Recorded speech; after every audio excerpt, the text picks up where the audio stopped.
noches nuevamente para quienes entraron en este momento.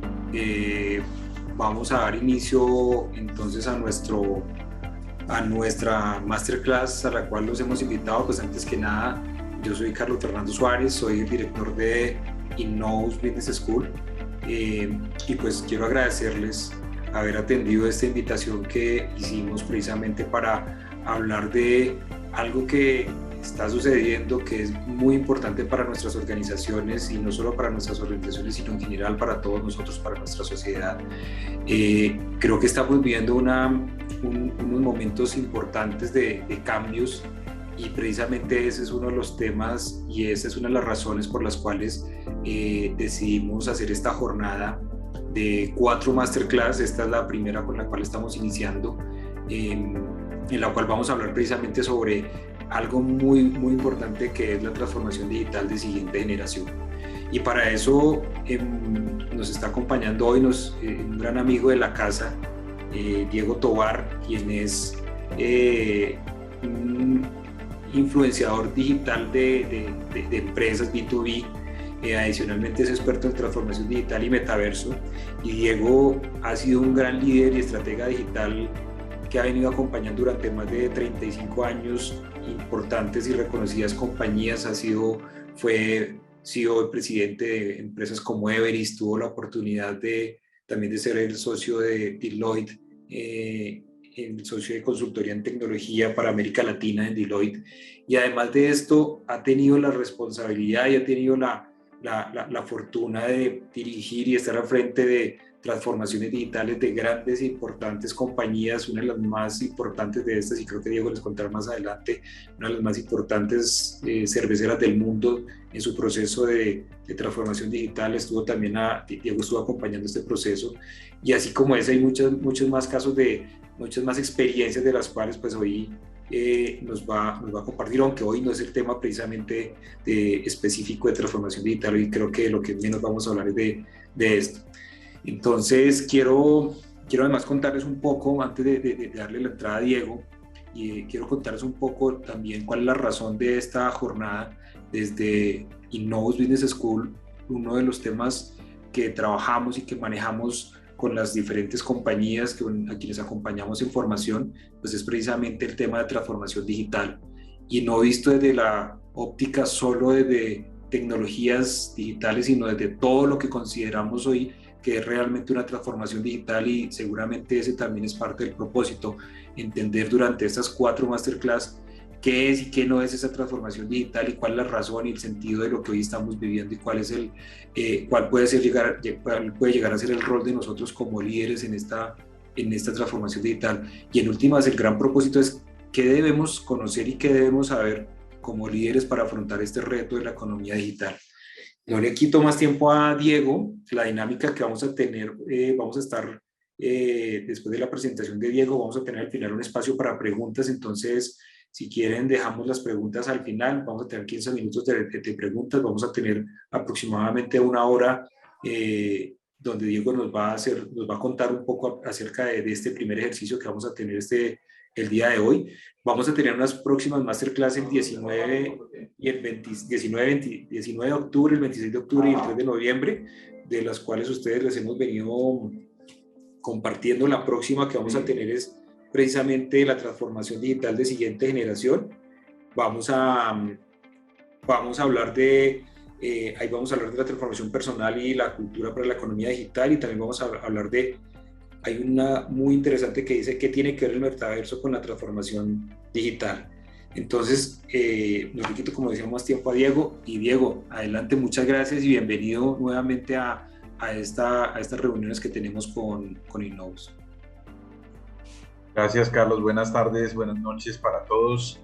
Efectivamente, hoy vamos a no hablar en concreto del tema de transformación digital, porque yo creo que es muy relevante en la temática. Antes de entrar a hablar de transformación digital, darle un contexto a esa transformación digital desde la perspectiva del cambio. Entonces, por eso decidimos en esta primera de 4 masterclasses hablar de lo que está pasando con nosotros en esta era, de ese cambio de era, y del contexto para entender un poquito de qué se trata el tema de la economía digital. Para quienes no me conocen, pues yo soy Diego Tovar, yo he sido el creador de el Augmented Business Consortium, que es la primera DAO, la primera organización autónoma descentralizada en la Web3, que tiene un propósito de que cerremos la brecha de equidad en Latinoamérica, que yo creo que es nuestro principal flagelo, a través de democratizar la transformación digital de siguiente generación para personas y empresas. Entonces, por eso esta invitación que me hizo Novus, que me hizo Carlos, me pareció muy pertinente porque es ese como inicio de esa democratización de este tipo de contenido, pero hoy nos vamos a concentrar en hablar de lo que está pasando en nuestra era. Y quisiera iniciar poniendo un poquito de contexto, y ese contexto, en mi opinión, tiene que ver con si vamos a hablar de cambio, de qué cambio estamos hablando.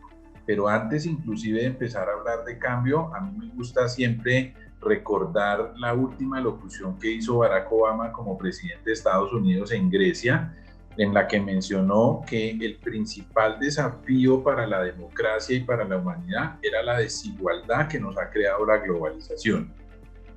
Y a mí me impactó mucho este discurso de Obama, porque si el hombre más poderoso del planeta, el presidente de la nación más poderosa del planeta en la época, se preocupó por el tema de la desigualdad o de la inequidad, ¿qué podemos decir los colombianos y los latinoamericanos cuando Colombia es uno de los 5 o 6 países menos equitativos del mundo? Y en el último estudio que se publicó aparecimos de segundo más desigual en Latinoamérica, solamente después de Brasil. Entonces creo que eso nos tiene que invitar a una reflexión y tenemos que ver cómo cambiamos esa perspectiva de inequidad. La gente siente que de alguna manera esto de la globalización le está generando más problemas que beneficios, si quisiera como regresar hacia atrás, de manera que este es un tema que nos tiene que preocupar seriamente, y en mi perspectiva entonces se puede hablar de que tenemos unos retos como sociedad y en particular en Latinoamérica que tenemos que atender. Y a mí me gusta verlo en dos perspectivas. Yo veo un reto ético, y cuando hablo del reto ético me refiero a la ética con la que nos educaron a nosotros en el siglo XX, que es lo que yo llamo la ética representativa, en la que desafortunadamente nos la pasamos por la vida victimizándonos en quienes nos representan, por eso ética representativa. Entonces, si en la ciudad hay demasiado tráfico y huecos en las calles, etcétera, nos victimizamos en el alcalde o en la alcaldesa.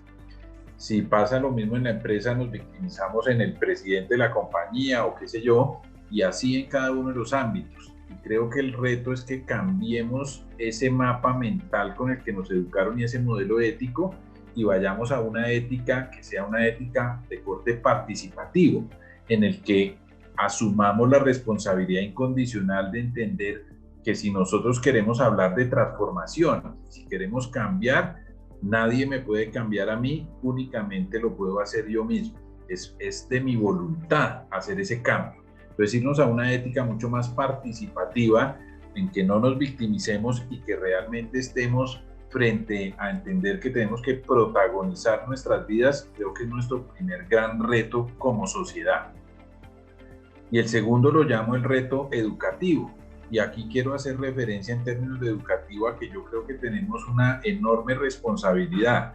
Quienes hemos tenido educaciones de calidad y trabajos de calidad, hemos tenido como esa bendición, creo que tenemos la responsabilidad de ayudarle a entender, y por eso me gustan este tipo de escenarios, de ayudarle a comprender y de alguna manera de evangelizar al resto de nuestros compatriotas y nuestros conregionales a entender cómo están cambiando las cosas. Si uno analiza lo que ha pasado en las revoluciones industriales, en el fenómeno que llamamos de revoluciones industriales en el Foro Económico Mundial, pues nos vamos a dar cuenta que primero el cambio cada vez es más acelerado. Yo suelo decir que ahí se hace realidad lo que decían las abuelas, y es que este año sí que va volando, sí que está pasando rápido, mijo, le decían a uno, y no es que el tiempo ande más rápido, pero la velocidad del cambio, sin lugar a dudas, se está acelerando. Entonces, hay una aceleración en materia de cambio. Tan así que entre las primeras sociedades agrícolas, los primeros asentamientos urbanos y la primera revolución industrial pasaron cerca de 10.000 años. En cambio, entre la primera revolución industrial con la creación de la máquina de vapor y la segunda revolución industrial con el surgimiento de la electricidad pasaron menos de 100 años.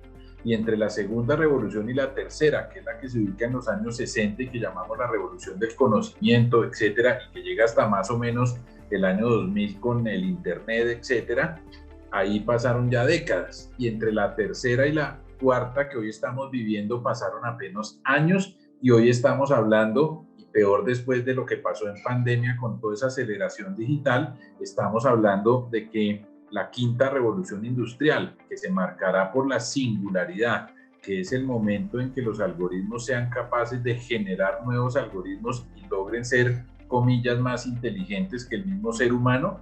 Esa es la quinta revolución industrial y estamos pensando que estamos a escasos 8 años de esa quinta revolución industrial aproximadamente. Entonces, creo que hay que entender esa aceleración en los cambios en la sociedad. Y de otra parte, el otro aprendizaje, en mi opinión, es que tenemos que usar esa revolución industrial como no lo hicimos desafortunadamente en la tercera, porque los latinoamericanos vimos pasar de largo la tercera revolución industrial. En los años 60, cualquiera de las economías de Latinoamérica era socioeconómicamente mucho más desarrollada, económico, socialmente, que las de los que hoy llamamos tigres asiáticos, y no me refiero a países como China, ni mucho menos, sino que me estoy refiriendo a Singapur, Malasia y Taiwán. Nosotros, cualquiera de nuestras economías, las más débiles, que eran tal vez Haití y Bolivia, eran más fuertes que esas tigres asiáticos, pero ellos entendieron la tercera revolución industrial, informatizaron, industrializaron sus economías y sus países y nos dejaron atrás, nos pasaron de largo en términos de desarrollo económico y social, porque entendieron este fenómeno. Entonces creo que nuestro reto educativo es ayudar a evangelizar a nuestros compatriotas de la importancia de apropiarnos correctamente de esa cuarta revolución industrial, incorporarla en nuestro modelo económico social para beneficio de todas las poblaciones, de toda la población, y de esa perspectiva cerrar esa brecha de equidad, que yo creo que es el principal flagelo de Latinoamérica. Entonces quería poner eso un poquito como marco de referencia para esta conversación, y creo que ahora sí podemos entrar a hablar de los cambios que estamos viviendo y que están sucediendo hoy. Y es cuando yo digo que no estamos en una era de cambio, sino que verdaderamente estamos en un cambio de era. Y creo que frente al cambio de era, por eso el fondo de este slide, tenemos que hablar del tema de la educación. Creo que la educación se vuelve un factor muy relevante, pero hablemos de cambios. Entonces, entendemos que el orden económico mundial nos está cambiando, y creo que para nadie es hoy un secreto que probablemente estamos en una etapa que llamamos el capitalismo tardío, y que el poderío hegemónico de los Estados Unidos pareciera estar llegando a su fin. Creemos que probablemente la nueva potencia dominante en el orden económico mundial pueda llegar a ser China, y yo personalmente creo que, aún dándose ese orden económico, creo que una hegemonía china y del yuan no va a ser por mucho tiempo, porque yo creo que vamos a visualizar un cambio aún más grande, y es que para mí el orden económico mundial va a dejar de estar regido por países, por naciones, y va a pasar a estar regido por empresas y ecosistemas. Pero ese es un tema de mucho calado, y seguramente tendríamos que entrar en una conversación de orden económico, político, para discutir el tema. También, como lo decía Obama, esa globalización y la tecnología están ampliando la brecha de equidad en el mundo, y ese es un cambio muy relevante. En el caso de Latinoamérica, la pobreza que genera esa brecha se nos incrementó en casi un 50% durante la pandemia. Y esa misma pandemia trajo como consecuencia la creación de una economía de bajo contacto, de la que vamos a hablar más adelante.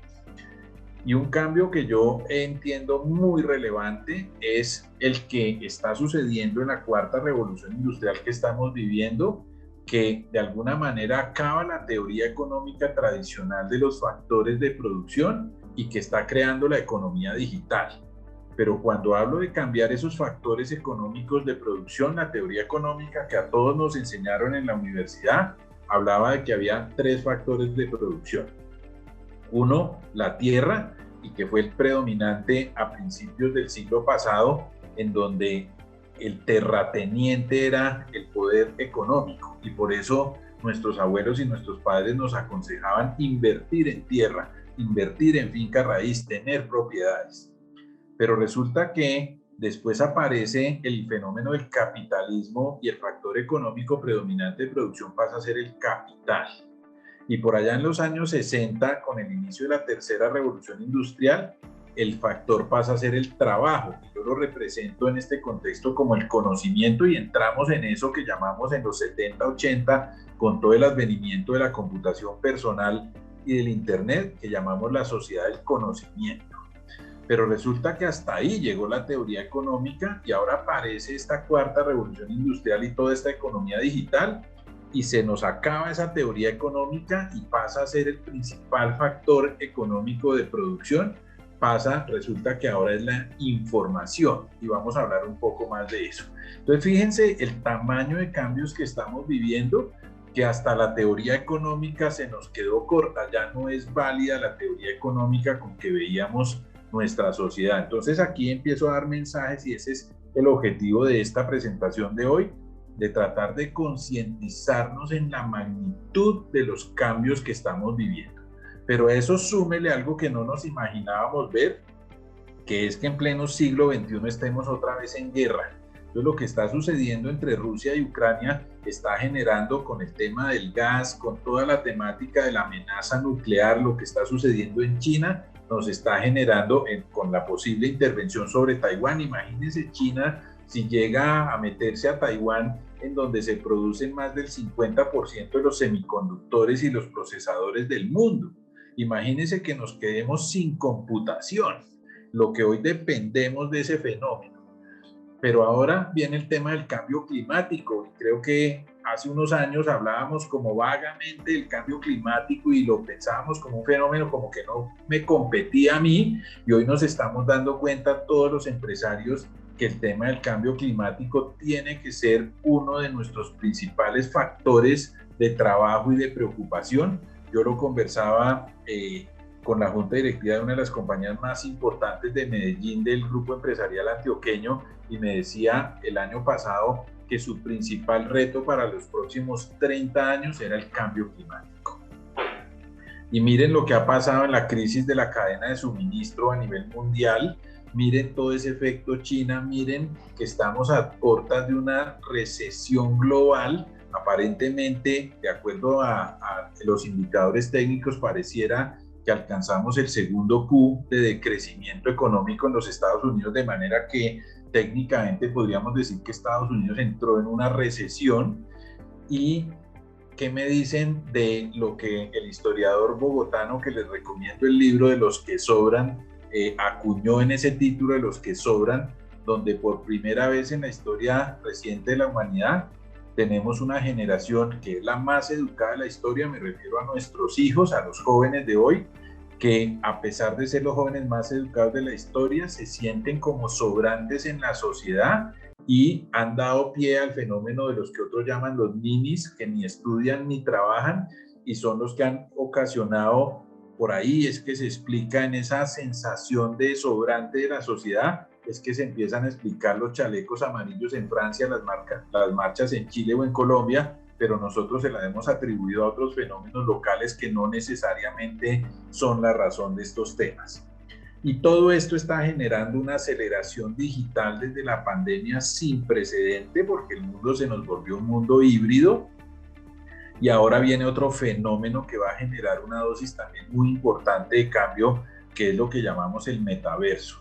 y en alguna otra conversación, si Carlos me invita, podemos profundizar en ese tema de metaverso. De hecho, lo vamos a tocar en la última masterclass, porque el metaverso no es avatares y realidad aumentada, no es eso. El metaverso, más allá de eso, subyacente a ese metaverso, está todo el fenómeno de la Web3 y de la descentralización, que va a transformar el mundo que conocemos hoy, pero lo vamos a conversar en la última masterclass. Entonces, con todos estos cambios, la pregunta del millón es si la economía digital es un real disruptor de los negocios. Y si se acuerdan de Yuval Noah Harari, el autor famoso de Sapiens y de otros libros, en el libro de Sapiens, él hizo la reflexión de qué fue lo que hizo al Homo sapiens, la especie más exitosa del planeta, que superó a todas las demás especies, y la conclusión de Yuval es que es la capacidad del ser humano de generar conexiones a gran escala, que no pueden hacerlo otras especies. Y si hablamos entonces de lo digital, fíjense que lo digital está exacerbando esa capacidad de conectividad y hoy tenemos una sociedad hiperconectada de consumidores. Entonces yo creo que eso no solamente fue lo que hizo al Homo sapiens el más exitoso del planeta, sino que va a generar unos fenómenos muy complejos y muy importantes de entender en esto que llamamos la economía digital. Entonces, nos compete entender esta economía digital si queremos sobrevivir en el siglo XXI. Y para mí la caracterizan tres cosas fundamentalmente. Uno, que pasamos de una economía de escasez y de una mentalidad de escasez con la que nos educaron a los que nacimos en el siglo XX a una economía de abundancia. Nosotros fuimos educados bajo mentalidades de escasez y donde lo más importante era poseer cosas. Y fíjense que a nuestras nuevas generaciones no les interesa la posesión de activos. Están más bien pasando a entender que es más inteligente apalancarse en activos y acceder a recursos que no son de su propiedad, y entonces empiezan las economías circulares y empezamos a entender que compartir es la clave. Yo siempre digo para los que sean mayores en esta sala de nuestros participantes que nosotros elegimos en el siglo XX a Belisario Betancur como presidente de Colombia, quien nos ofreció casa, carro y beca, y yo creo que si le contamos eso a nuestros hijos se nos morirían de la risa, porque nadie elegiría hoy un presidente que ofrezca casa, carro y beca, tal vez la beca por la educación, pero el tema de la tenencia de propiedades como casas o carros creo que es del siglo pasado. El segundo componente o el segundo elemento característico de esta nueva economía digital es la información. Creo que eso no amerita mucha explicación y creo que entendemos muy fácil porque lo vemos todos los días, que las empresas exitosas de este siglo XXI, todas están basando su negocio y están utilizando la información como su activo productivo más pertinente. Y además podemos hablar también como tercera característica de lo que yo llamo el propósito de transformación masiva, que por fortuna es también parte de esta economía digital, en donde los empresarios nos estamos dando cuenta que había que pensar más en grande, que teníamos, la mayoría de empresarios de este siglo XXI queremos transformar el mundo y nos estamos dando cuenta que el papel del empresario no puede ser únicamente el de generar utilidades para los accionistas, sino que tenemos una responsabilidad mucho más trascendente con los demás stakeholders y que además, en una de las cosas que también está cambiando radicalmente en esta economía, que es lo que algunos llaman el futuro del trabajo, pues realmente si uno quiere atraer y comillas, retener talento en esta economía digital, va a tener que lograr entender el liderazgo como nuestra capacidad de conectarnos a nosotros mismos y de conectar a otras personas con una historia de sentido común, que es lo que nosotros llamamos propósito, que nos tiene que energizar, hacer felices y que nos tiene que permitir a través del aprendizaje honrar lo que es valioso para cada uno de nosotros. Entonces, en esta economía digital, Si uno quiere atraer gente, tiene que hacer un cambio cultural y convertir su compañía en una de forma tribal. Tiene que volverse una tribu alrededor de su cultura y tiene que entender qué es la capacidad que todos tenemos de conectarnos a nosotros y de conectar a otros desde lo que les interesa más profundamente a cada uno, con el propósito empresarial, lo que va a hacer que realmente la gente quiera acompañarnos en nuestras aventuras empresariales. Entonces, dicho esos 3 elementos característicos de la economía digital, creo que tenemos que entonces entender que una consecuencia empresarial de esa economía digital es el surgimiento de lo que hoy llamamos las organizaciones exponenciales. Y esas organizaciones son aquellas que crecen impactando tan desproporcionadamente de una manera enorme que realmente no necesitan espejo retrovisor para compararse con sus competidores. Entonces, cuando uno habla, y de nuevo, fíjense que estamos hablando aquí del mindset, porque en el siglo XX nos enseñaron a pensar linealmente. Cuando uno habla de hacer el presupuesto en la compañía, uno toma el resultado del ejercicio del año inmediatamente anterior o el que está terminando y lo multiplica por un 1 punto algo, un 20% de más o qué sé yo, dependiendo de la economía, pero eso es un pensamiento absolutamente lineal. Es decir, que pensamos y crecemos en línea recta, 1, 2, 3, 4, 5, 6. En cambio, las organizaciones del siglo XXI crecen exponencialmente. Si hablamos de la base 2 de la exponencial, estaríamos hablando de 2, 4, 8, 16, 32, 64, 128, 256, 512, 1024, 2048, etcétera. Eso base 2, pero lo que estamos viendo en compañías como las que están allí en el slide es que esas crecen base 10, entonces crecen 1, 10, 1000, 1 millón y así sucesivamente. De manera que estamos hablando de que en estas organizaciones se da lo que llamamos la ley de los rendimientos acelerados. Esa ley de rendimientos acelerados, que es de Ray Kurzweil, él encontró, seguramente ustedes se acuerdan de la famosa ley de Moore, que decía que el poder computacional de un semiconductor se iba a duplicar cada 18 meses.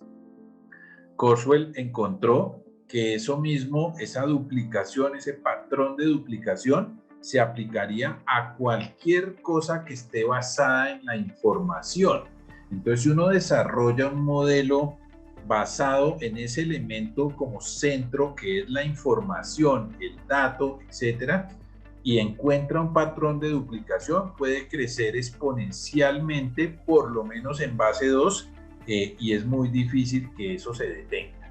Entonces, estas organizaciones exponenciales, fíjense que de alguna manera, de acuerdo con Salim Ismail de Singularity University, según él, las organizaciones exitosas exponenciales en esta economía digital por lo menos presentaban 4 de lo que él llamó las 6 Ds. La primera es que son digitales, y creo que sin duda todas las organizaciones exitosas del siglo XXI de alguna manera son digitales. 2, distorsionado, y el contexto de la distorsión se ve en la curva, en la parte de la curva exponencial, cuando ella va debajo de la línea recta, hay un periodo distorsionado porque la compañía crece menos que las que crecen linealmente, y es aquel momento de la historia en que la gente ni siquiera sabe cuál es el negocio en el que estamos. El ejemplo mejor es Google, cuando la gente decía, ¿y Google qué es? Si Google se la pasa como negocio, es un buscador gratuito, ¿dónde está el negocio? Y los más aventajados después dijeron que el negocio de Google era la publicidad, vender publicidad en línea. Y yo creo que hoy nadie de los que está aquí diría que el negocio de Google es la publicidad en línea. Yo creo que nadie. Entonces fíjense que después de esa distorsión viene la D de lo disruptivo. La mayoría de empresas están disrumpiendo la forma en que se hacen ciertas actividades, procesos, ciertas cosas en el siglo XX. Están demonetizando los procesos, están desmaterializándolos y además están de alguna manera democratizándolos. Y creo que en esta materia de la democratización, nosotros también como latinoamericanos tenemos una oportunidad, casi que un océano azul, porque desafortunadamente para nosotros, pero también lo podemos ver desde la perspectiva de afortunadamente, nosotros hemos sido, por esa desigualdad, una de las sociedades, la latinoamericana, menos inclusivas del planeta, de manera que nosotros entendemos más fácilmente que los europeos o los americanos los temas de inclusión, los temas de trabajar en la base de la pirámide, y esa democratización es una de las cosas que hay que hacer allí. Yo tuve la oportunidad de hablar recientemente con Salim Ismail y le decía yo que en su teoría le faltó una D, que yo hablaría ya no de 6 Ds, sino de 7 Ds, y la séptima D, la que le faltó, es la de la descentralización. Entonces tenemos que empezar a ver en estas organizaciones exponenciales cómo van a transformar el mundo a partir del fenómeno de la Web3 y de la descentralización, que les insisto, lo conversaremos un poco más en detalle, en profundidad, en la cuarta masterclass que les estamos ofreciendo por la invitación de Innovus Business School y de Carlos en particular. ¿Cómo son esas organizaciones exponenciales? Entendamos cómo son, y si las analizamos desde la perspectiva interna, y no me voy a alargar aquí, encontramos que, entre otras cosas, son compañías que toleran la experimentación. Y siempre digo lo mismo, en el siglo XX, cuando uno se equivocaba, lo botaban de la compañía. Las compañías del siglo XXI exponenciales antes lo invitan a uno a que se equivoque, pero que ojalá se equivoque rápido, bajo un ambiente de control o de laboratorio, y que realmente de esas equivocaciones aprendan. Son organizaciones autónomas, y cuando digo autónomas es que de verdad tenemos que transformar, y lo vamos a hablar también en la siguiente masterclass en 15 días, se tienen que transformar para lograr ser autogestionadas. Entonces tenemos que romper las jerarquías de las organizaciones y realmente hacer organizaciones facultativas que realmente le permitan a la gente, con independencia de la estructura organizacional, tomar las decisiones en donde se deben tomar. Y si las miramos hacia lo externo, son organizaciones que cada vez más tienen el staff sobre demanda, es decir, que no necesariamente el paradigma del empleo va a ser el empleo a término indefinido, sino que yo creo que en el futuro inmediato todos nos vamos a volver freelancers, agentes libres, y decidiremos con quién, en qué proyecto, más que en qué organización estamos por un periodo de tiempo. Son organizaciones basadas en algoritmos, y cuando yo hablaba hace un par de años de organizaciones exponenciales y decía que eran organizaciones basadas en algoritmos, la gente como que decía, ¿de qué estará hablando Diego? ¿De qué se trata eso?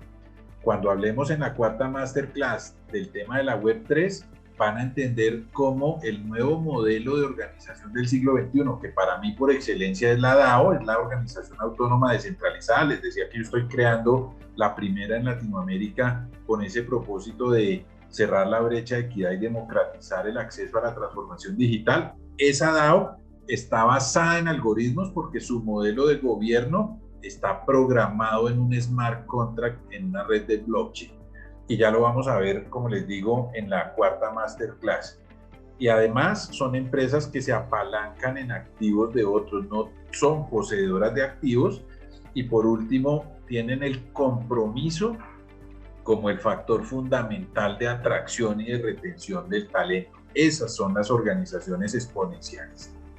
Entonces, ¿cómo estamos visualizando ese nuevo futuro? Estamos viendo un nuevo normal del que hablábamos en la pandemia, que algunos analistas han llamado la economía de bajo contacto, la low touch economy, en donde esta sociedad nueva está alterada. Yo creo que eso ya lo estamos viviendo de manera permanente por ese fenómeno y esas secuelas que nos dejó la pandemia del COVID-19, y donde vamos a tener interacciones de bajo contacto, de contactos híbridos. Hoy estamos aún, a pesar de que estamos en el mundo de la presencialidad, seguimos aprovechando también las ventajas de la virtualidad, como en esta masterclass, vamos a vernos afectados por medidas de seguridad y de salud que no habíamos visto antes, y eso está generando cambios comportamentales en el ser humano y cambios permanentes en los negocios.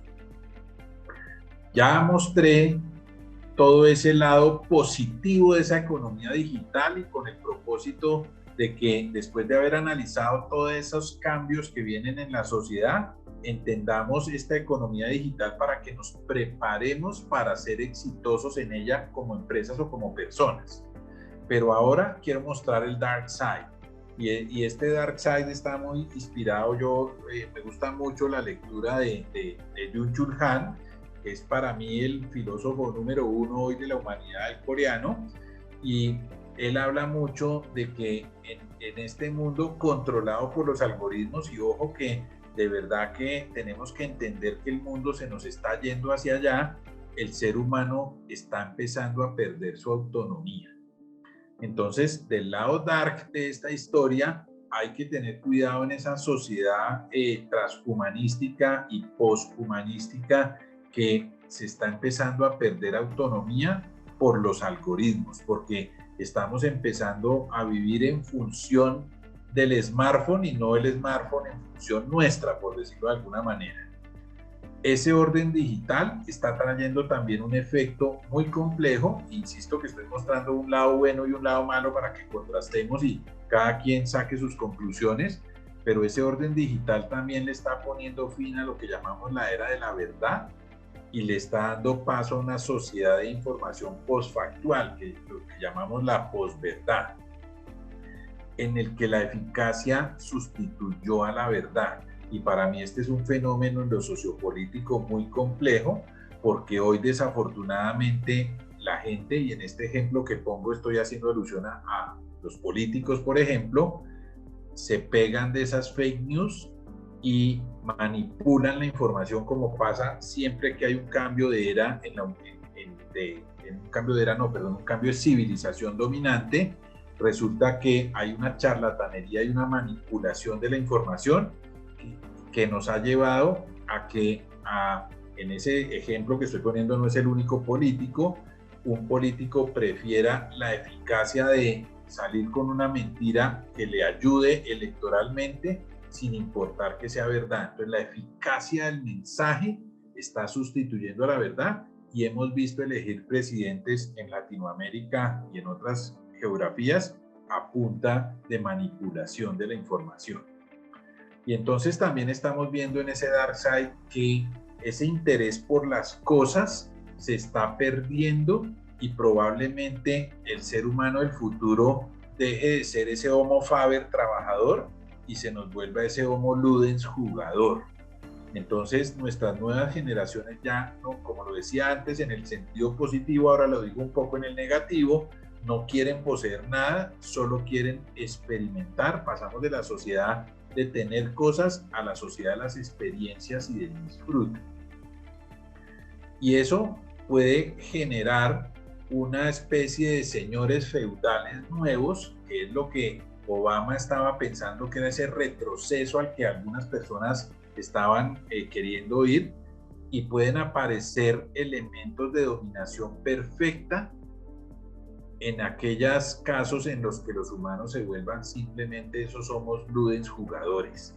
Entonces decimos que ese concepto de pan y circo, de panem et circenses, puede ser en el futuro la renta básica tan discutida a nivel mundial, si tiene efectos positivos o negativos, y los videojuegos. Esa puede ser la versión del siglo XXI de la historia de pan y circo para lograr la dominación de nuestros pueblos.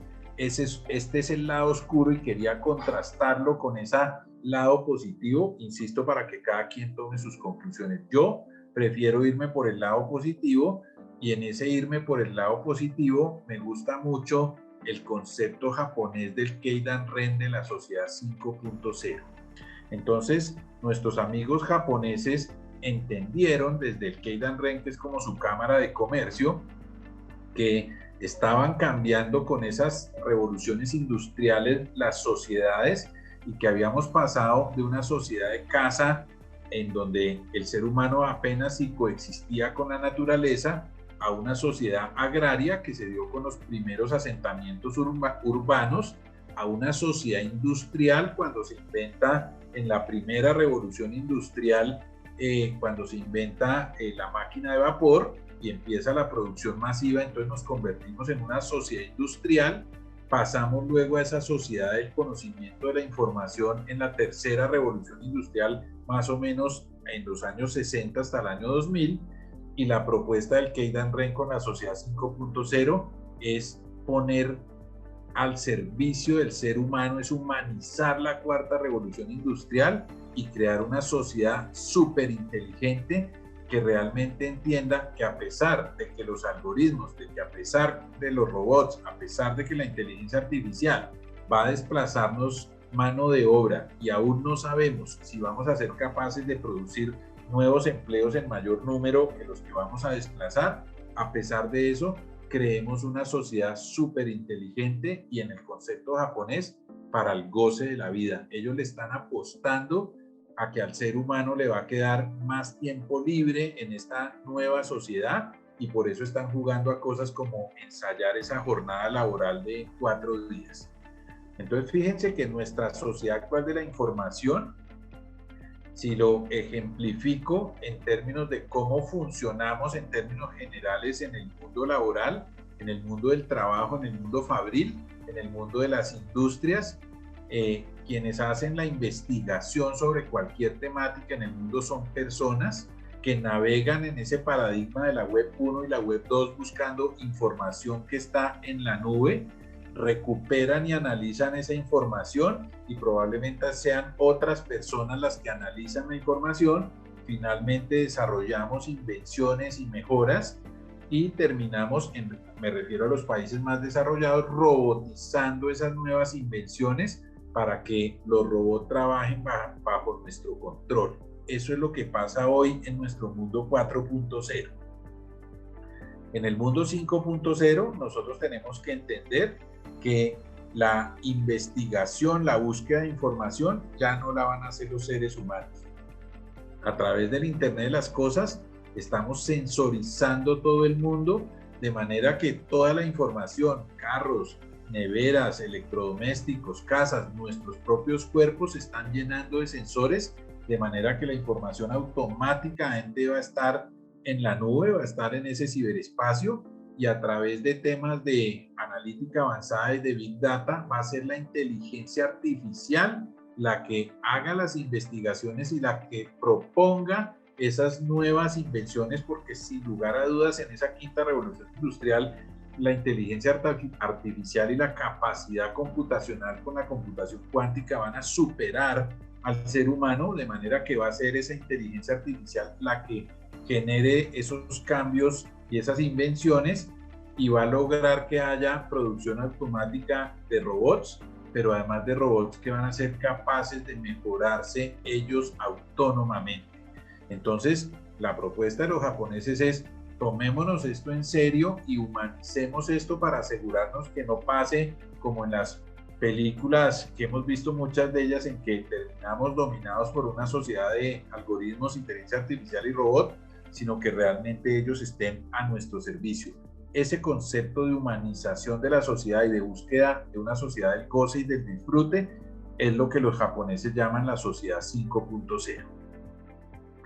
En Colombia y en Latinoamérica, ese concepto, volviendo a nuestra preocupación inicial de la brecha de equidad, no es posible. Nosotros no podemos construir una sociedad súper inteligente y súper avanzada para disfrutarnos la vida cuando tenemos los niveles de desigualdad y de pobreza que tenemos en Latinoamérica y en particular en Colombia.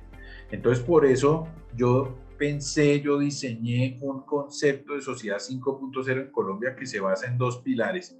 1, la bioeconomía y 2, la transformación de la educación. Durante el gobierno pasado, que se creó una misión internacional de sabios, yo tuve la oportunidad de ser invitado por la vicepresidente Marta Lucía cuando la misión internacional de sabios iba a 3/4 partes del camino. La vicepresidente decidió de alguna manera socializar los avances de la misión de sabios y escogió 2 públicos para hacerlos en una misma sesión, que fueron los rectores de las universidades del país en términos generales y los presidentes gremiales. Y los invitó a todos ellos a Cartagena, a un espacio que duró un par de días, 2 o 3 días, en que la misión de Sabios le presentaba a los rectores y a los presidentes de los gremios cuáles eran sus avances. El único speaker en ese evento que no era parte de la misión fui yo, y yo presenté mi perspectiva de transformación del ecosistema de la educación. Entonces, yo creo que para llegar a ese concepto de sociedad 5.0, de acoger correctamente la cuarta revolución industrial, humanizarla al servicio de nuestra sociedad y de nosotros mismos, y hacer una sociedad mucho más justa, en paz y mucho más digna para todos, creo que tenemos que partir primero de la bioeconomía como palanca para buscar una estrategia de crecimiento económico en la que entendamos que tenemos una ventaja competitiva en la biomasa y en la biodiversidad, y podamos generar productos nuevos, transformemos nuestro agro y transformemos nuestra industria y generemos productos, procesos y servicios de valor agregado que se basen en innovación a partir de esa biodiversidad. Y en segunda instancia, creo que tenemos que transformar la educación. Entonces, yo le presentaba a esa misión de Sabios un ecosistema en el que yo les decía, creo que hay que lograr vincular correctamente la oferta y la demanda, la educación y el empleo, y eso nos implica ir a formación dual, en donde, de nuevo, con una ética participativa y no de víctimas, no representativa, los empresarios tomemos postura en la transformación de la educación. Y una de las perspectivas que no es nueva, es de los años 50 en Alemania, de la formación dual. Entonces, que nos metamos a hacer formación dual, que busquemos que la inversión extranjera de las compañías de la economía digital y de tecnología participen en ese ecosistema, y que cambiemos con técnicas modernas de educación, de microlearning y muchas otras. Aquí en la misma reunión estaba viendo que había participantes que les aseguro que saben más de educación que yo, de manera que ahora, si quieren hacer preguntas o comentarios, bienvenidos, pero creo que hay que empezar a hacer formación diferente, formación por casos. Yo conocí una EdTech argentina que se llama Wetu, y me parece muy relevante, o formación por retos, como lo que empezó a hacer un gran amigo en Medellín con su startup Interacpedia. Entonces nos toca transformar de alguna manera el modelo educativo, ir a esa microlearning, insignias, y no el modelo que tenemos hoy, que es de hace 200 años. Por el otro lado, tenemos que transformar el empleo. Entonces, mi propuesta ha sido la de creación de hubs digitales, en donde creemos de alguna manera espacios de valor en los que los empresarios aportemos gratuitamente activos digitales para beneficio de algunos sectores industriales y sobre todo el sector público, y modernicemos también el sector público, y sobre esos activos que nosotros nos comprometamos a donar a perpetuidad al Estado colombiano, empecemos a convocar a las universidades, a las startups, al ecosistema emprendedor y nosotros mismos, para, a partir de retos que nos deberían poner los empresarios y los agentes de la sociedad civil, resolvamos esos retos, y con la resolución de esos retos, que serían nuevos activos digitales, también se los donemos a perpetuidad y con carácter de gratuidad al Estado colombiano,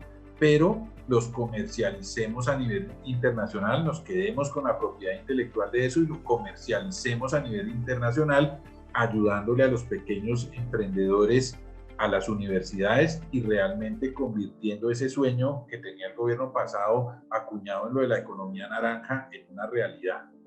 Creo que si le apostamos al emprendimiento, y aquí hay que revisar toda esa temática que estamos discutiendo en estos días de la reforma tributaria, porque inicialmente no le estaba apostando al emprendimiento, estaba generando probablemente una huida masiva de capital de fondos de riesgo de emprendimiento. Si hubiese pasado, creo que ya le hicieron algunos ajustes, habrá que ver. Y la propuesta también pasa por llegar a crear lo que yo llamé en asocio con Silvina Moschini, con la que trabajamos estos temas, unas nubes de empleo, unas nubes de talento, de manera que en una perspectiva de trabajo híbrido remoto, Colombia empiece a exportar servicios de esa economía naranja hacia el mundo. Pero para lograr esas transformaciones en esos dos lados es importantísimo también que hagamos una transformación y que construyamos algo que vincule la oferta con la demanda, porque lo que hemos visto es que la educación universitaria en Colombia, con todo respeto lo digo, no es pertinente. Entonces a uno lo educan para lo que no se necesita en la empresa, tan así que los empresarios hablan de profesionales 0 kilómetros, porque los que llegan toca reentrenarlos en el training on the job, en el trabajo, porque lo que aprendieron en la universidad no necesariamente es lo que sirve. Entonces allí la propuesta es utilizar la tecnología y la inteligencia artificial para lograr, sin intervención humana, a través de técnicas de machine learning y de bots potentes, lograr que un algoritmo de inteligencia artificial esté monitoreando y entrevistando en tiempo real a los empresarios, entienda qué es lo que necesitan y seamos capaces de conectar eso con los planes de vida de las personas y que las personas sean capaces de diseñar su plan de carrera de alguna manera y sus propias carreras totalmente personalizadas y en tiempo real, de acuerdo a lo que está siendo demandado en el mercado, y que logremos ese perfecto match en donde ojalá pudiéramos tener casi que, voy a decirlo así, reformas curriculares sin que tengan que pasar por un ente rector como lo es hoy el Ministerio de Educación, que hace que una reforma curricular en el sector universitario tarde más de un año. Por ahí veo yo ese tema de transformación de la educación, que junto con el tema de la bioeconomía se pueden convertir los pilares para que en Colombia y en Latinoamérica armemos nuestro propio modelo de sociedad 5.0 y cerremos la brecha digital, que es el principal flagelo que nos acosa. Por último, habiendo sido parte de la organización de Deloitte, y esto es un reporte público, creo que tenemos que trabajar mucho por hacer resilientes nuestras compañías. Y en plena pandemia nos dimos cuenta que las organizaciones resilientes realmente se desempeñan aún mejor en los tiempos de mayor reto, como fue la pandemia. Y para ser organizaciones resilientes tenemos que, primero, entender que no podemos botar a la caneca la planeación. No tenemos que ser obsesionados con la planeación, pero tenemos que tener organizaciones que equilibren la planeación a corto y largo plazo y la ejecución estratégica. Dos, ser adaptables. Pero no adaptable en una organización significa que su gente sea adaptable. Entonces tenemos que invertir en el recurso humano para lograr tener empleados de verdad versátiles, de verdad adaptables. Y tenemos que exacerbar la colaboración. En el siglo XX no hicimos empresas colaborativas y tenemos que trabajarle muy duro a hacer empresas confiables, pero para hacer una empresa confiable se necesita primero yo como persona ser confiable, para poder hacer un equipo de trabajo confiable, una empresa confiable y una sociedad confiable. La falta de confiabilidad en Colombia genera, según Stephen Covey, un peaje, porque cuando uno no confía, entonces pone controles y eso significa meterle peajes a la sociedad. Y tenemos que entender también, por último, para ser resilientes, que tenemos que ser responsables en las organizaciones y, como lo dije antes, entender que no estamos acá únicamente para generar beneficios para nuestros accionistas, sino que la responsabilidad del empresario es entender que tiene que servir a todos los interesados, a todos los stakeholders, incluyendo a la sociedad de la que se nutre. Entonces, fíjense que creo que esto está empezando a cambiar. En ese mismo reporte, en esa misma encuesta de Deloitte, se habló de las percepciones de los ejecutivos sobre los asuntos principales y creo yo que la cosa está empezando a hacer conciencia, porque esta encuesta revelaba que para la mayoría del C-Level los problemas principales para la siguiente década eran el cambio climático, los temas ambientales, los temas de prevención de enfermedades, la brecha de la educación, la desigualdad, etcétera. De manera que creo que estamos empezando a entender que tenemos que entender todos esos cambios de los que yo les hablé al principio, entender lo bueno y lo malo, el lado bueno y el lado oscuro, y realmente asumir una posición éticamente participativa, de manera que nos transformemos cada uno de nosotros como personas, ayudemos a la transformación de nuestras organizaciones y sociedades, y podamos entregarle a nuestros hijos un planeta, una sociedad y una Colombia mucho más justa, mucho más en paz y mucho más próspera. Y yo creo que en estos momentos, de verdad, yo creo que estamos enfrente de uno de esos momentos de tanto cambio, en donde si bien lo que hagamos y los hechos van a marcar la diferencia, creo que la forma y los sentimientos que vivamos con nuestras familias, con nuestros compañeros y con nuestros compatriotas son los que van a dejar huella para toda la vida. Por eso creo que es muy importante entender todos estos cambios y esta economía digital.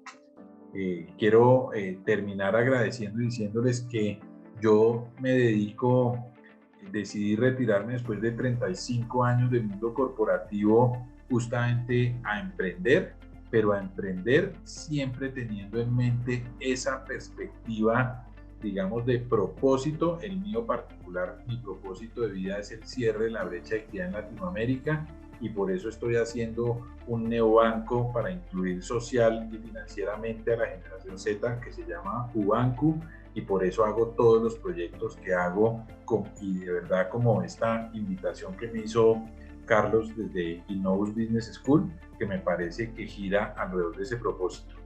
Creo que podemos abrir para preguntas o comentarios, si les parece, y les agradezco muchísimo toda la atención que me han brindado en este espacio.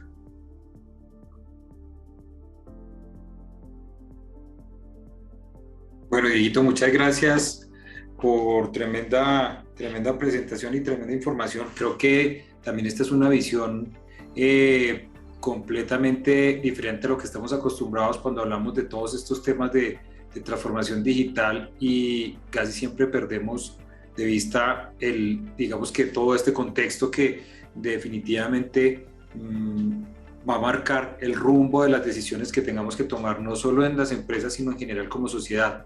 Yo quiero abrir el espacio para que todos, si tenemos alguna pregunta, por favor la podamos, o me levantan la mano y podemos abrirle el micrófono, o si consideran lo pueden hacer a través del chat.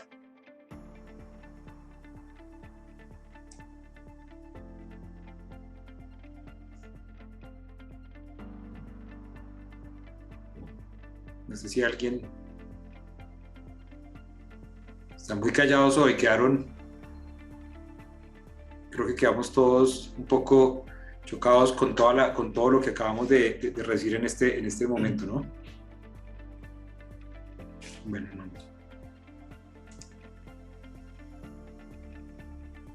Carlos, ¿ahí hay alguna pregunta, creo, en el chat? No, estaba mirando a ver si había pregunta, pero no.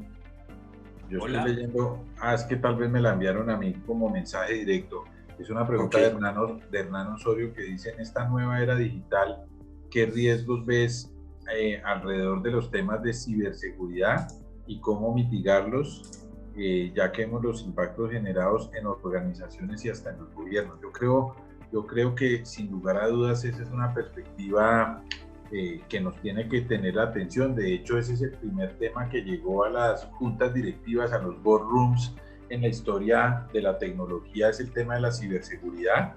Y yo creo que hemos hecho avances grandes, pero desafortunadamente los ciberdelincuentes también generalmente van un paso adelante. Pero yo creo que desde la perspectiva del mundo descentralizado, vamos a lograr a través de casos de uso y de aplicaciones de blockchain combatir mucho la ciberseguridad, aunque no estoy diciendo que eso sea infalible, es eventualmente inmutable, pero no es infalible en materia, por ejemplo, de KYC, de reconocimiento de usuarios, etcétera. Yo creo que ahí hay retos, pero yo creo que tenemos que superarlos. Hace un par de años yo participé en la creación, junto con el BID, de una comunidad, de un movimiento para hacer un uso justo y ético de la inteligencia artificial, previendo otros riesgos, no me refiero a los de seguridad, que se llama FAIREC, y yo creo que de la misma manera deberíamos hacer como una gran alianza de empresarios por la ciberseguridad y empezar a generar ecosistemas colaborativos que nos lleven de verdad a hacer cada vez más seguro el mundo digital de lo que hemos visto hasta ahora.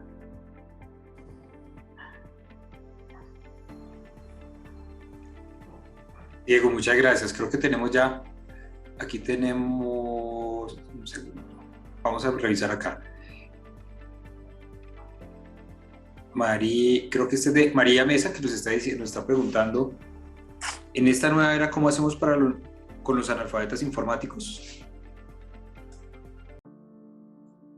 Yo creo que eso se relaciona mucho con otra pregunta que está ahí de Adriana, que está preguntando cómo involucrar el talento humano que es mayor de 50 años. Pues yo soy uno de esos, por supuesto.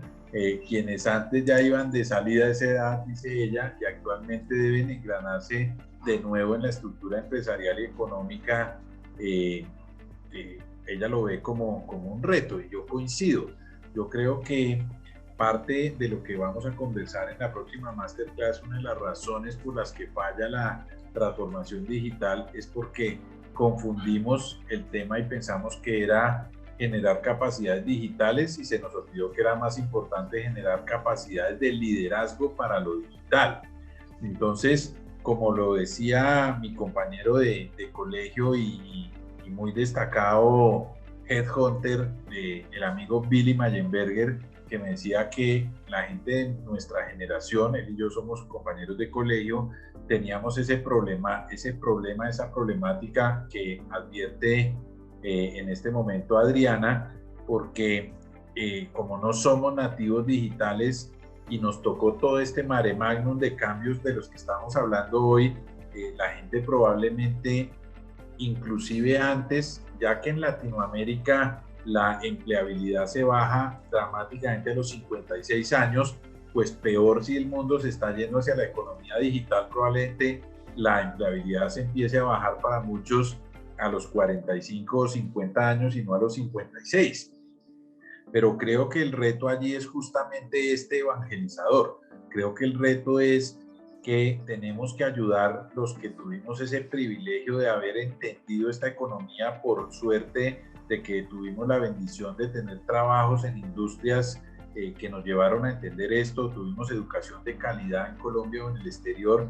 Tenemos que tener esa responsabilidad incondicional de ayudarle a nuestra gente a adquirir esas habilidades para el siglo XXI, y nosotros vamos a desarrollar unos eventos con la invitación que me ha hecho Carlos para hablar de cómo se hace esa transformación personal, que no es trivial, pero así como hay que hacer transformación digital para la empresa, hay que hacer alguna transformación digital para las personas, y vamos a hacer unos eventos en donde empecemos a navegar los cómo de esa perspectiva.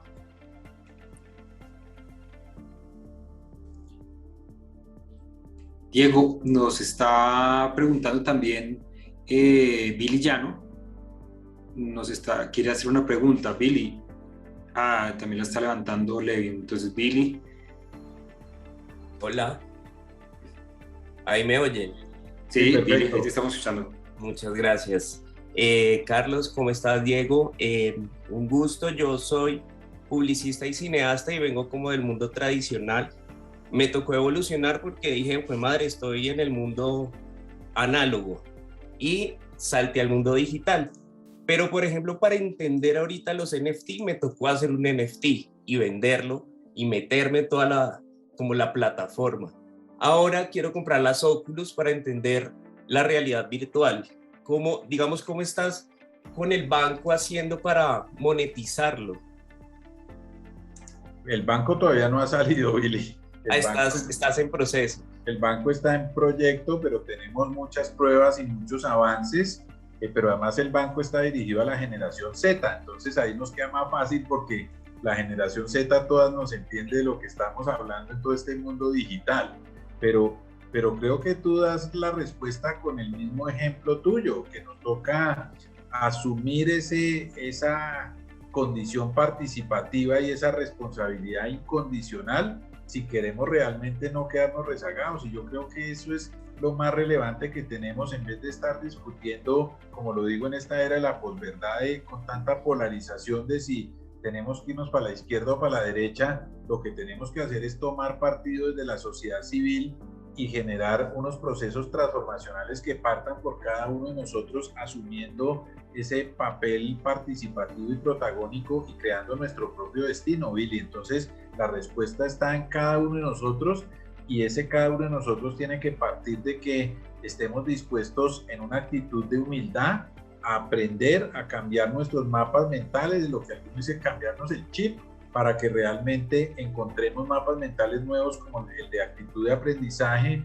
como el de responsabilidad incondicional y algunas habilidades psicosociales y comunicacionales que nos permitan entender este nuevo mundo e insertarnos adecuadamente en él. Pero esto no es etario, Billy, esto no tiene que ver con que si tengo 70 años o si tengo 20, sino tiene que ver con la forma en que yo asumo mi vida.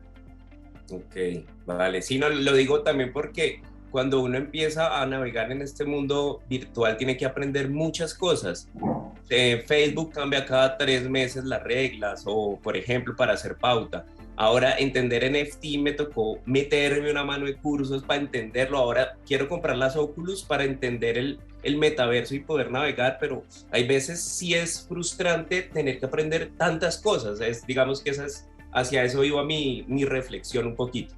Pero y mira, y también para complementarte que también tenemos que entender en materia de educación, Billy, aprovechándome de lo que dices, que el mundo nos está cambiando de tal suerte que en la educación tenemos que cambiar el chip de que estudiábamos 4 o 5 años en la universidad por el chip de que es lifelong learning. Vamos a estar en un proceso de aprendizaje toda la vida.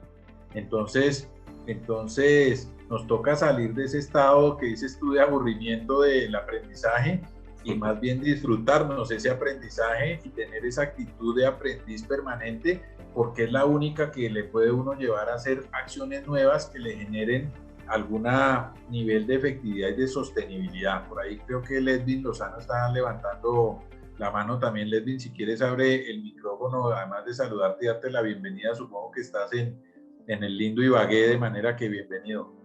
Aquí sufriendo de esta bella naturaleza y clima que ya conoces.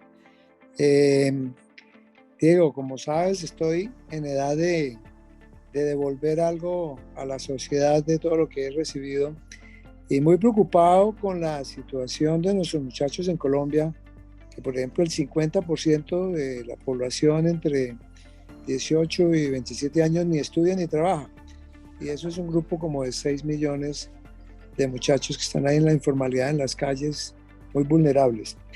Pero más allá de ellos, ¿cómo hacer para que nuestra educación tenga esa transformación que se necesita para que los muchachos que escogen una carrera escojan algo que ya está orientado allá en las universidades hacia toda esta nueva realidad?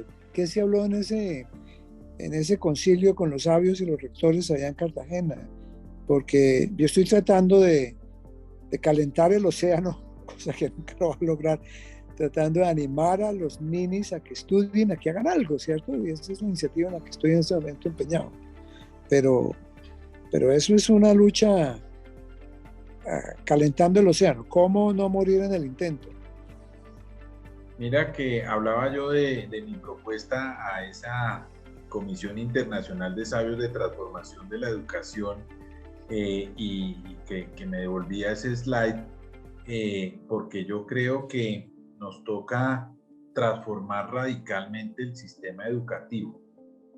Miren, por ejemplo, yo no sé si está Jorge Restrepo por ahí todavía, que me parece que lo vi entrar a Jole. Jole sabe de transformar la educación de una manera brutal, de manera que si ahora quiere intervenir, bienvenido también.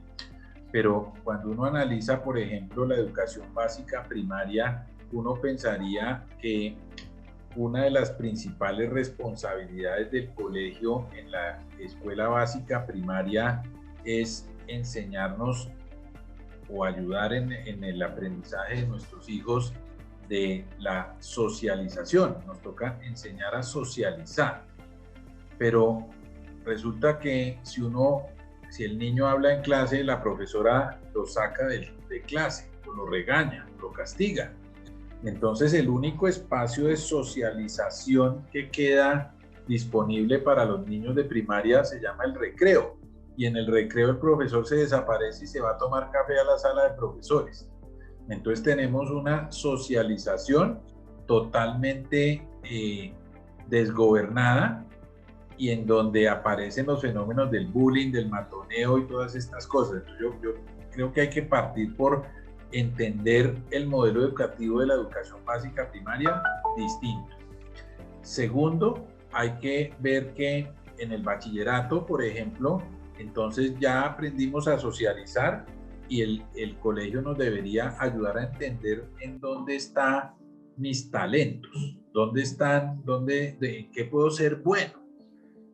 Pero resulta que la orientación vocacional que se ofrecen en los colegios es de verdad triste, y el único espacio para encontrar ese nivel de especialización y encontrar esos talentos que yo tengo para ver en qué soy bueno se da en lo que llamaríamos las extracurriculares. Pero esas extracurriculares en la educación privada son carísimas y además son malísimas. Uno paga esa vaina no sé para qué. Entonces es imposible que a nivel de especialización vocacional uno consiga en un colegio entre 25 a 60 o 70 compañeros. En un colegio grande consiga gente que tenga esa misma vocación. Entonces deberíamos transformar las extracurriculares para que no sean de un colegio, sino para que sean de una comunidad, por decir cualquier cosa. Y en el ejemplo, Ledvin, que yo estaba poniendo sobre la temática o más bien el ejemplo que ponía de uno de los proyectos que estoy dedicándole mi vida hoy, que es Ubanco, pues ahí queremos hacer justamente esa inclusión social y financiera efectiva de nuestros jóvenes, para que de verdad salgan de esa condición de ni estudiar ni trabajar. Y fíjese, Ledvin, que estamos haciendo alianzas en el ecosistema universitario, por ejemplo, con un emprendimiento que se llama Life Design, para que desde el colegio los jóvenes diseñen su plan de vida y encuentren lo que los japoneses llaman el Ikigai, ¿no? Que es como ese centro en donde converge para qué soy bueno, en qué me pueden contratar, dónde me pueden pagar, dónde me voy a realizar, etcétera. ¿Qué me apasiona? ¿Perdón? ¿Qué me apasiona? Y qué lo apasiona exactamente. Entonces nosotros en Ubanco estamos entendiendo que no se trata simplemente de hacer un banco y ofrecer productos y servicios financieros para enriquecernos nosotros, sino que se trata de construir de verdad un propósito de impacto trascendente, en donde nosotros pensamos que en los próximos 18 a 24 meses le lleguemos a 2 millones de esos 8 que usted me está hablando. Entonces, creo que lo que hay que hacer es eso, es ser muy participativos en la sociedad civil, y creo que proyectos como el que usted me contaba que estaba haciendo en Ibagué, hay que arroparlos, hay que ponerles una cobija, y que no hagamos esfuerzos aislados, sino que empecemos a ecosistémicamente integrar esfuerzos, porque el reto que tenemos, como el que usted anota, de esos ninis, es un reto de marca mayor. Así es. Bueno, me llama la atención ese proyecto de vida que desarrollan los muchachos. Te busco después para conocer un poco más, a ver cómo nos montamos con eso. Pero estoy enfocado en que los muchachos al terminar su bachillerato necesitan una mayor orientación vocacional, para que no estén escogiendo carreras equivocadas que nunca terminan, y por eso es que salen a engrosar esa población de los niños, ¿no? Entre otras. Y uno necesita tener un plan de vida que pueda cambiar en el tiempo, porque es que las condiciones también cambian en el tiempo. Entonces, parecido a los sistemas de detección de fraude en los bancos, que uno los va calibrando en la medida que va entendiendo el comportamiento de las actividades fraudulentas o que generan fraude, uno calibra los modelos estadísticos para bloquear transacciones de manera más efectiva y tener menos falsos positivos. En esto hay que hacer lo mismo. En esto nos toca pensar que cada persona debería tener un plan de vida orientado a eso que le apasiona, que puede ser bueno, que le pueden pagar, etcétera, y tenemos que desarrollar mecanismos de acompañamiento, lo que llamaríamos como un personal trusted advisor, que acompañe y que le ayude al joven a equilibrar ese plan de vida hasta que él alcance su independencia, porque es que no olvidemos que en esta etapa los jóvenes están transicionando de la dependencia, independientemente de su condición social, de quien sea, ese del que se hacen dependientes, al mundo de la independencia. Así es. Bueno, muchas gracias por los tips. Te busco para que hablemos después con más detalle. Gracias. Un abrazo. Claro que sí. Diego, muchas gracias, Lesbin, por la participación. Diego, acá tenemos otra pregunta que va muy en la línea que la está haciendo Sandra Janet, que dice: ¿qué carrera se recomienda iniciar en esta era? Uy, esa es una pregunta del millón. Yo diría que todo aquello que tenga que ver con esas habilidades blandas, socioemocionales, es realmente la fuente de diferenciación contra los algoritmos. ¿Sí? Los algoritmos no pueden sentir eso, no pueden pensar eso. Entonces todas aquellas profesiones que se orienten a esa materia, en mi opinión, son las que van a ser las fuentes de educación. Claro, las que podrían llegar a ser complementarias con todo el con todas las carreras o las habilidades que se desarrollen desde las competencias digitales. Sí, correcto. Yo quiero sumar a algo que han venido diciendo ustedes, Diego, y que comentaban tanto Lesbin como usted, que tiene que ver un poco también con el modelo educativo nuestro y va muy en la línea también con lo que usted acaba de comentar respecto a las habilidades blandas, y es que si nosotros revisamos, por ejemplo, hoy en día las inversiones que hacen las empresas en reentrenar o en darle esas habilidades blandas a sus equipos de trabajo son muy altas, son muy grandes, y con un agravante, y es que el nivel de rotación cada vez es más alto. Entonces yo gasto muchísimo dinero en entrenar a mis equipos de trabajo cuando se van a ir muy rápidamente, pero además les estoy dando habilidades que ya en este momento de la vida me voy a demorar mucho más tiempo en desarrollarlas. El nivel de efectividad va a ser muy bajo versus si yo, y esto ya sería como gobierno y como Estado, vamos a un modelo donde este gran esfuerzo se debería hacer desde la primera infancia, no necesariamente o no solo desde la básica primaria, sino empezando desde la primera infancia, donde, como usted mencionaba, en los modelos tradicionales, muchas de estas habilidades se han venido castrando. Incluso hay otras que más adelante vemos que son importantes, por ejemplo, el emprendimiento, que suma una gran cantidad de competencias y habilidades, o que reúne una gran cantidad de competencias y habilidades, no solo desde la óptica de crear una empresa, sino desde la óptica de la actitud frente a la vida. Es castrada en el colegio, cuando se castiga a los muchachos que tienen un negocio, que quieren comprar y vender, y hoy debemos tener más bien una forma de cómo los orientamos para que esto no sea un problema desde el punto de vista de negocio y de pérdida de atención en frente a lo que tiene que ver con la educación, y más bien cómo hacemos para capitalizar todo ese mismo espíritu que ya se ha logrado muchas veces de manera innata. Entonces yo creo que lo que sumaría a todo esto que ustedes han venido diciendo es: hay que repensar el modelo, donde también hay que revisar cómo cambiamos esos niveles que establecimos históricamente, donde año tras año teníamos que ir poco a poco, ir adquiriendo una serie de conocimientos, y más bien nos revisamos hacia atrás y cómo hacemos algo integral desde el comienzo, porque yo no necesariamente tengo que ver, como usted lo decía, finanzas al final de mi carrera o al inicio de mi carrera, sino porque no vemos una educación financiera y la enseñamos desde muy pequeños, desde niños, casi desde esa primera infancia. Obviamente son modelos diferentes desde lo pedagógico, y esto es un reto a este modelo, ¿no?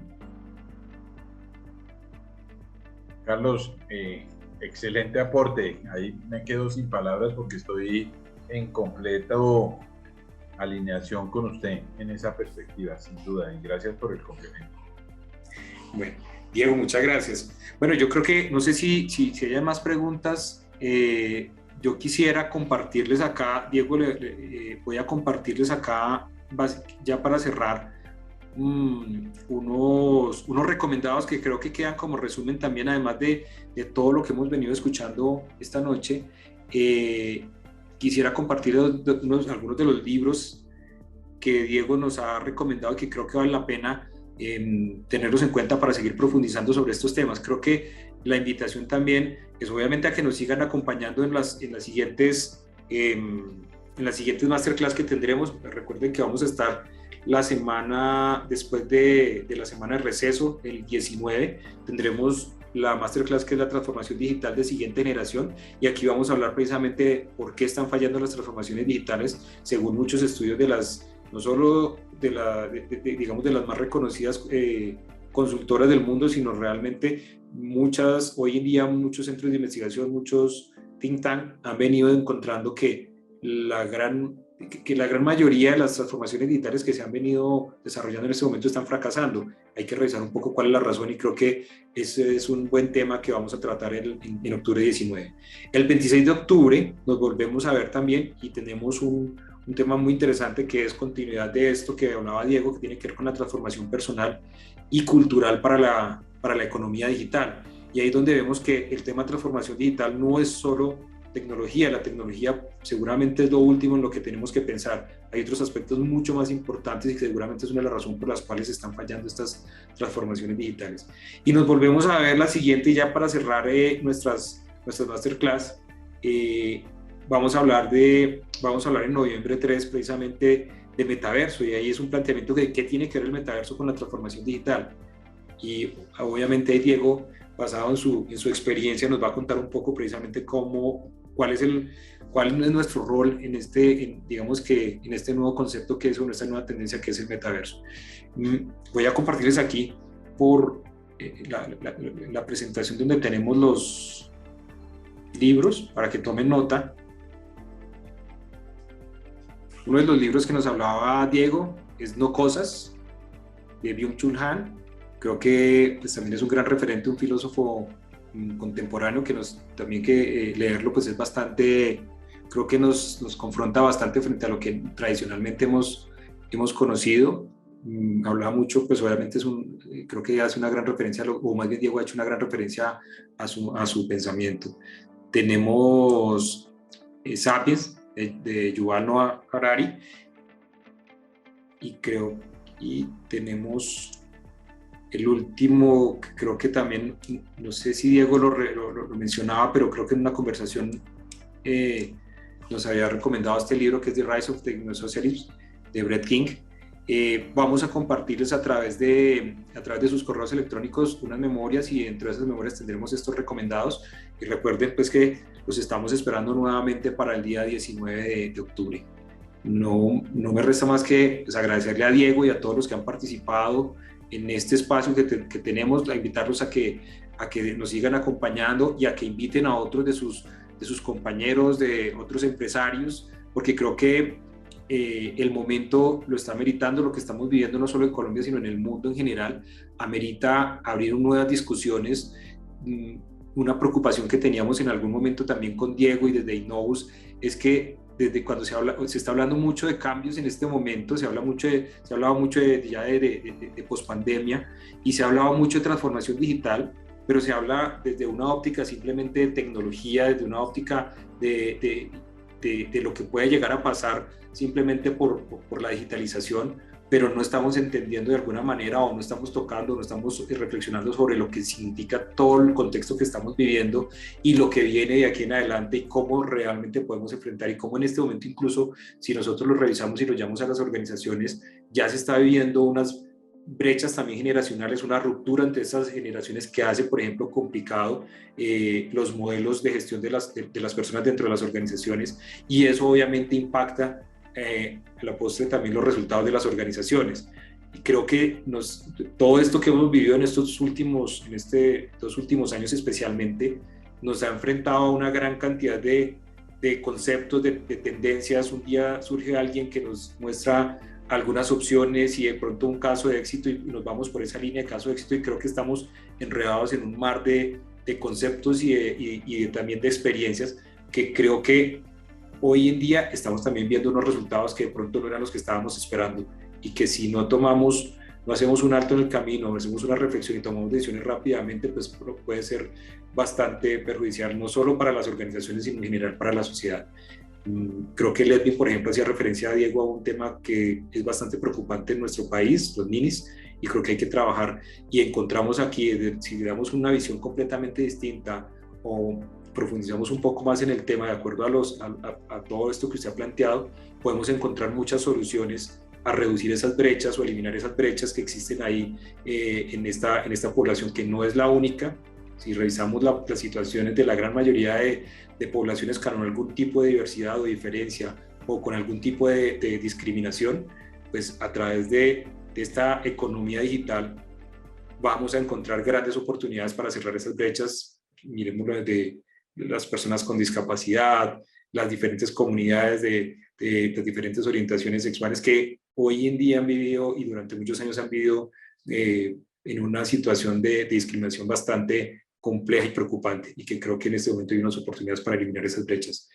Bueno, Diego, muchas gracias nuevamente, nos vemos el 19, y si alguien tiene alguna, creo que aquí nos estaban preguntando algo por el chat de otra vez. No, creo que, bueno, nos están agradeciendo, entonces a todos ustedes nuevamente muchas gracias, creo que tenemos un buen punto de partida, y bueno, nos vemos el 19, ya saben, a sus correos van a recibir un link donde van a encontrar una grabación de esta masterclass en YouTube, y unas recomendaciones y algunas referencias bibliográficas que les pueda ayudar a complementar. Gracias. Buenas noches. Diego, buenas noches.